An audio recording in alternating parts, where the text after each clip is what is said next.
नमस्कार प्रेक्षकांनो, 24 तासाच्या आतमध्ये सायली बबली कशी आहे हे आता मैनावतीला सिद्ध करून दाखवणार आहे। कारण मैनावतीला असं वाटत आहे की सायली आणि अर्जुननेच प्रियाला इकडे येऊन दिलं नसेल, कारण तिला आमची खूप आता दया येते। पण आता सायली सिद्ध करून दाखवणार आहे की बबली कशी आहे। तर चला सविस्तर व्हिडिओला सुरुवात करूया। आपण काल पाहिलंच की आता सायली अर्जुन डॉक्टरांना घेऊन आलेले असतात सदाची तब्येत अचानक बिघडल्यामुळे आणि त्यांना पत्ता मिळालेला असतो, म्हणून आता ते आलेले असतात। तर आता डॉक्टरांनी सदाला चेक करून त्याला मेडिसिन दिलेले असतात। मग अर्जुन आणि सायली सदा आणि मैनाला घेऊन जिथे शांताबाईंना ठेवलेला आहे तिथे घेऊन येतात। मैना खरं तर यायला तयारच नसते, पण सदाने सांगितल्यामुळे आता तिचा सुद्धा नाईलाज होतो आणि मग ती अर्जुन सायली बरोबर येते।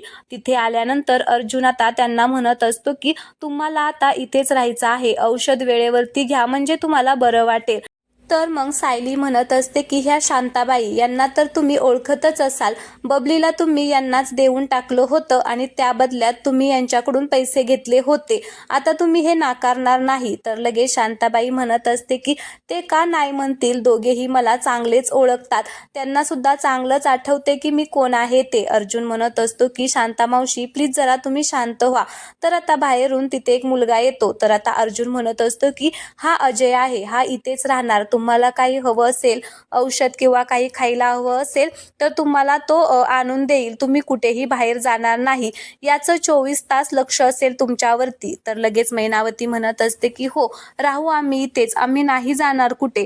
मग अर्जुन त्याला आता बाहेर पाठवतो आणि जाताना सांगतो की तुला जर काही असं वेगळं वाटलं तर लगेच मला फोन करायचा, असं म्हणून अजय बाहेर जातो। मग मैनावती सायलीला म्हणत असते की सायली माझा मोबाईल देतेस का। तर सायली मैनावतीला म्हणत असते की अजिबात नाही, मी अजिबात तुमचा मोबाईल देणार नाही। मला माहिती आहे तुम्हाला अजून वाटत आहे की प्रिया तुम्हाला मदत करेल आणि इथे फक्त आता तू सदाच्या सांगण्यावरूनच आलेली आहे, हेही मला कळत आहे। मी लगेच आता इथून गेली की तू एका क्षणात तिला फोन करून सगळं काही सांगशील, त्यामुळे मी मोबाईल देणार नाही। आता शांताबाई म्हणत असते की मैने अगं शहाणी असशील ना तर या दोघांचं ऐक, ते जे काही सांगतायत ते आपल्या चांगल्यासाठीच आहे।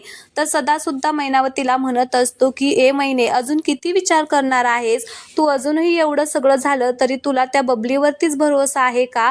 तर आता मैनावती चिडून म्हणत असते की हो आहे माझा तिच्यावरती भरोसा, कारण काही जरी झालं तरी ती आपली पोटची पोरगी आहे आणि मी तुम्हाला सांगते की ती नक्कीच कोणत्या तरी अडचणीमध्ये असणार, म्हणूनच ती आपल्याला फोन करत नसणार आणि आपली पोर जन्माला पुरणार आहे।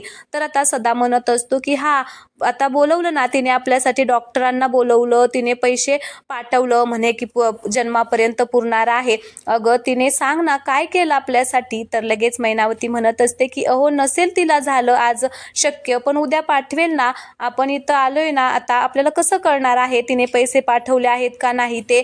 तर सायली म्हणत असते की नाही, मला कळतंय तुला अजून असं वाटत आहे की प्रिया तुला मदत करेल आणि मी सांगून तुला काहीच फरक पडणार नाही, त्यापेक्षा तिचा खरा चेहरा तुझ्या समोर आणेल, ठीक आहे। मला उद्यापर्यंतची वेळ दे, प्रिया तुमच्याबद्दल काय विचार करते, तुम्ही दोघं जिवंत आहात की मेले आहात याचा तिला किती फरक पडतोय की फरक पडत नाही, या सगळ्या गोष्टी मी तुमच्या समोर आणते। जर तुम्हाला त्या गोष्टी पटल्या तर तुम्ही मला साथ द्यायची, चालेल का। तर मैनावती आता उभी राहते आणि म्हणत असते की ठीक आहे, दिला तुला उद्याचा दिवस, 24 तासाच्या आत हे दाखवून दे की आमची बबली आमच्या भल्याचा विचार करत नाही। पण मला खात्री आहे सायली तू हे सगळं दाखवू शकणारच नाही, कारण माझ्या पोरीवर भरोसा आहे, ती इतकी बेईमानी नाही। तर सायली म्हणत असते की आपण ना ते उद्याच पाहू की तुमची बबली कशी आहे ते।